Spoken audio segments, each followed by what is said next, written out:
మన గుండెల్లో ఎలాంటి రోషం ఉండాలో తెలుసా? నా తండ్రి, శత్రువు కోటల్ని కూల్చే ఒక అంబులాగా నన్ను తయారు చేయవా అని అడగాలి దేవుడిని.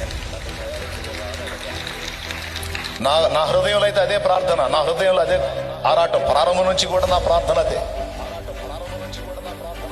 శత్రువు గుండెల్ని చీల్చే ఒక అంబులాగా నన్ను తీర్చిదిద్దు. వాడికి మనశ్శాంతి లేకుండా చేయాలి, వాడిని ప్రశాంతంగా ఉండనేయకూడదు. నన్ను ఎట్లా తీర్చిదిద్దుదావు నాకు తెలియదు, నన్ను నేను నీకు అప్పగించుకుంటున్నా ప్రభు అని నా దేవుడికి అప్పచెప్పుకున్నా. నా తండ్రి చాలా కార్యాలు చేశాడు, చేయబోతున్నాడు, ఇంకా చూస్తారు.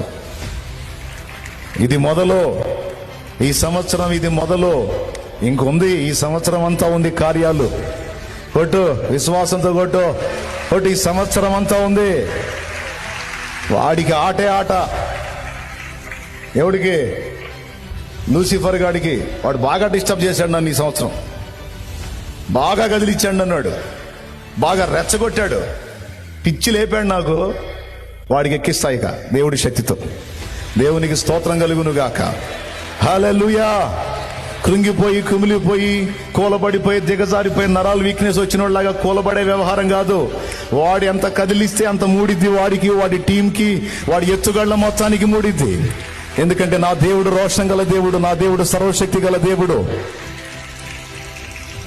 ఆయన పాదాలు పట్టుకుంటా వాడికి చేయాల్సింది వాడికి చేస్తా. నా రోషం అది, నా భారం అది. మరి నీ ఆలోచన ఎట్లా ఉందో నువ్వే ఆలోచించుకో.